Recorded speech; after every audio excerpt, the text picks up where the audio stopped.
Hello, welcome back to my wall of weird. It's good to see you again.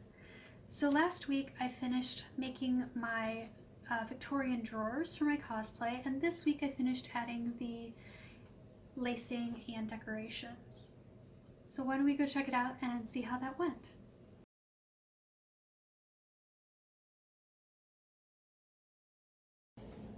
Alright, welcome to my super duper very fancy work table.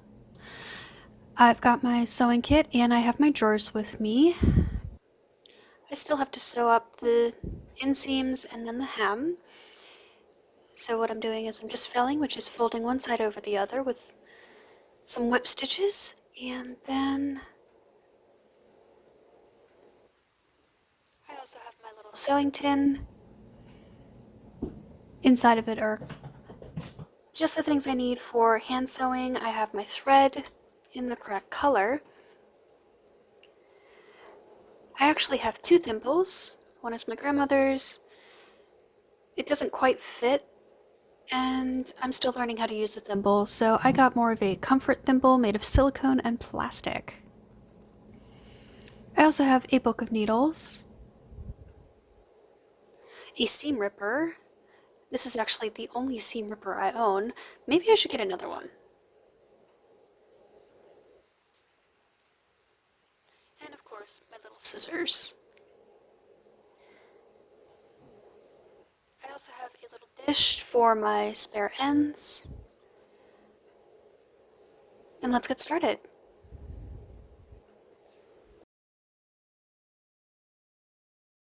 Here I'm just felling my stitches down. I'm going to do this on all of my inside seams. This is going to make sure that all of those raw edges are closed and that I don't have to worry about anything coming apart in the wash. And overall it just looks nicer. I've seen French seams being done. I haven't tried those yet, and this is the first time I've done felling, and I actually quite like it. I found the sewing element, just doing it by hand, very soothing. Maybe that's all my years as a knitter. I like this slow and tedious work.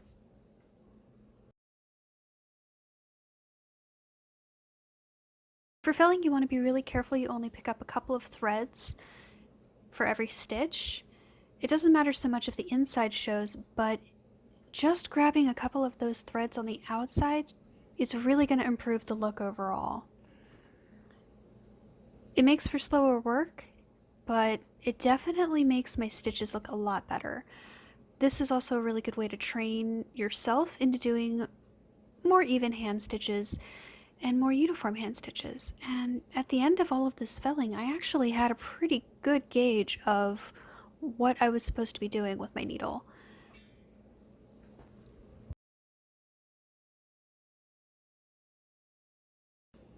And more felling. Honestly, I had a lot more video of this. It went on for a very long time, which doesn't make for very interesting watching, but definitely kept me entertained. And I did not go ahead and pin everything. I had ironed everything down, so I really didn't need to worry about pins.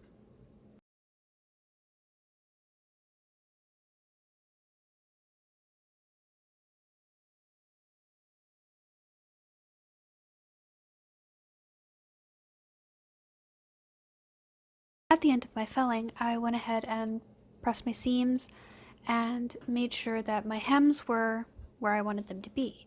Then I went ahead and whip stitched all the hems in the same fashion that I did the felling on the inside seams, so only picking up a couple of threads to show on the outside. Overall, hand hemming things is definitely the recommended way, and it really makes the overall appearance of the thing look a lot better.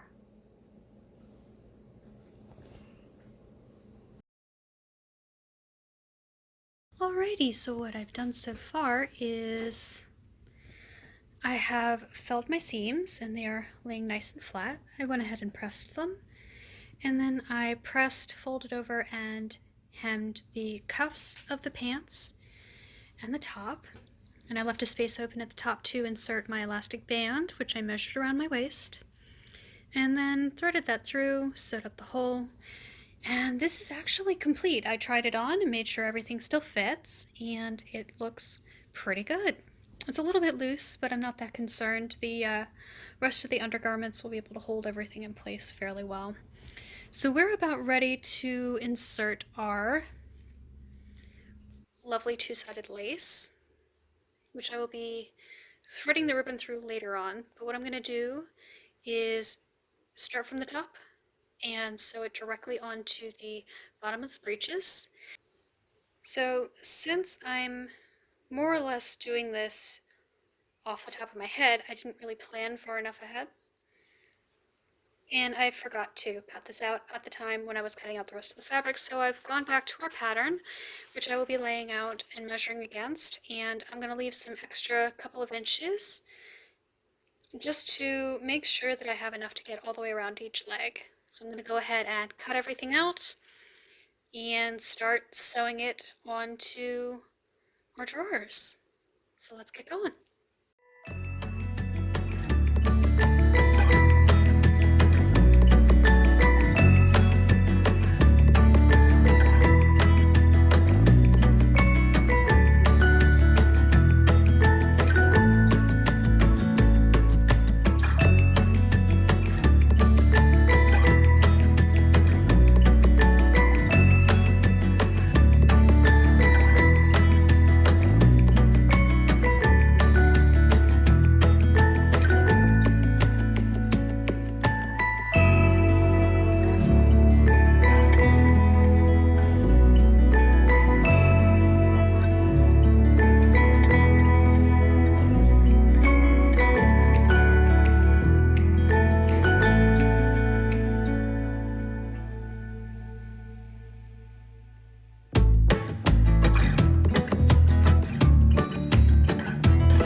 Can I have this back, please?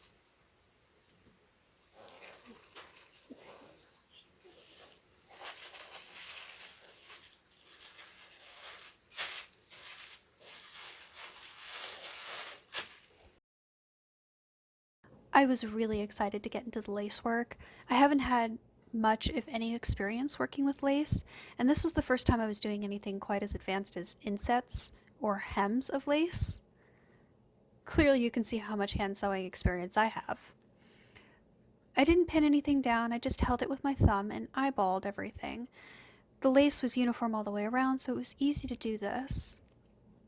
There was a little bit of overlap, so I made sure to sew the hem behind the lace so that the lace would flounce over the edge of the outside seam, and that really improved the overall look.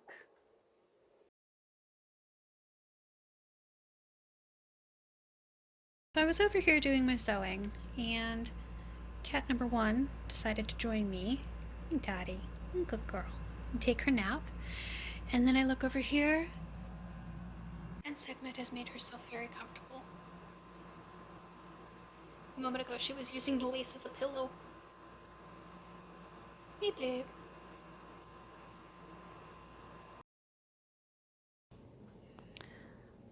As soon as I was done with the inset, I trimmed the edges, made sure that they matched up, and then sewed right down the middle. This closed the gap, and because I used white thread, it made it a little more invisible. This is also going to make it a lot more sturdy to wear, and I think there was another way to do this, but honestly I didn't know right off the top of my head, so I just continued with stitching right down the middle.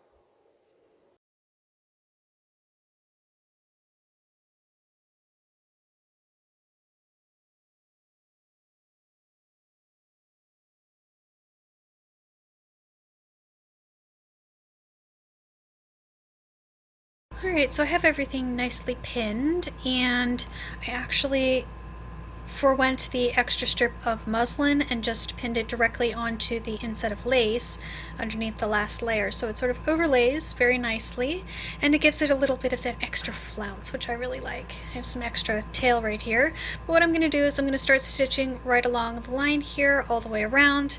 I cut off this tail, and then it'll get time to start weaving in this thread right along here.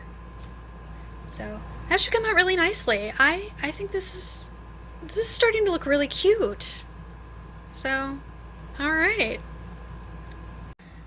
I have the lace all sewn on, and I actually quite like how it's come together. It's very flouncy and lightweight. There's not going to be a whole lot of pressure on this, so I'm just doing a quick whip stitch. It doesn't look too pretty, but it's okay. I'm doing my best. And the two ends here of the second piece of lace that I matched up have been sewn together very nicely and are not going to come apart at any point. So we're about ready to start doing this rip the reel, and I need to decide where I want my bow to be to join these. Thank you, Sabriel. So I think I'm going to have it here along the outside seam, so that's where I'm going to start looping these through. And I've got my very large-eyed needle, and I can just slip the ribbon right in there. You can use a smaller safety pin for this as well. I have those, but I wanted to give the needle a try, and it turns out it's doing really well. Ooh, it just goes right through there. Excellent. Oh, I like that. Look at that. Isn't that pretty? And you want to make sure that the shiny side is out. And you just go in and out. A regular weaving.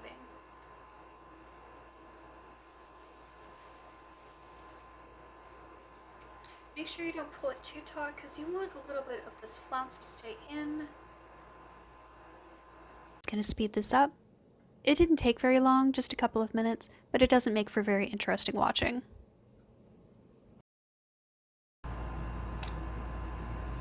Perfect. That's actually the right amount of holes that it comes out perfectly. Excellent. All right. So set that aside, and we'll just make sure that this isn't pulling too tight. Just get those nice and loose. Now I have a lot of extra length, but since I haven't taken it off the roll yet, I can just give it a tug and let that come to rights. It's still too long. Let's keep going. There we go. Now once it's about the length that I want, I can just put my thumb on it to hold it and stretch this out to its furthest degree. And that looks about right. I like the way that that's really come together. All right. So what we're going to do is we're just going to make a last check, make sure that this is how long I want it, and then we're going to measure one side against the other. Give a nice little snips, and doop, there it goes. All right, let's tie this up. Now I'm not doing any particularly fancy bow tying, but I am double knotting it first, just to make sure that this doesn't pull too taut, and that if the bow does come undone, I'm not going to lose the ribbon to anything. Just very quickly, very slowly and carefully tie that bow.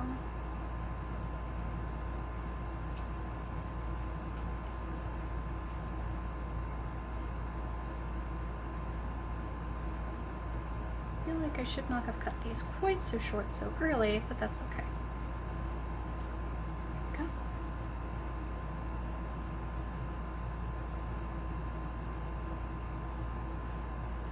That end is still a little too long, so I'm going to give it a little snip snip. There we go. And there we go. We have a pant leg, and it looks so cute. Look at that. The little bow and the little green ribbon. I love it. Very cute. Now, if you're afraid that the bow's going to come out, you can always just sort of whip stitch a couple of small little stitches in a similar color, and that'll make sure that it stays in place. I may do that later, but right now I'm just going to admire the fact that This is adorable. So, I have finished the one leg. I have a whole other one to do, so I will come back to you when that is finished and show you our finished product. We're just about done. All right, see you later. Everyone say hi to Daddy. He's my best girl. I am so excited with how the drawers came out. They look really cute. I especially like the green ribbon, which ties into the whole Beetlejuice theme. And next time I will be pulling together the chemise, so do come and join me. It was so good to have you this time, and do something creative today. Bye!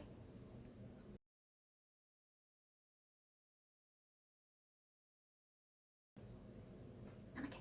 I'm a kitty cat. And a dance, dance, dance, and a dance, dance, dance. I'm sorry, Dottie.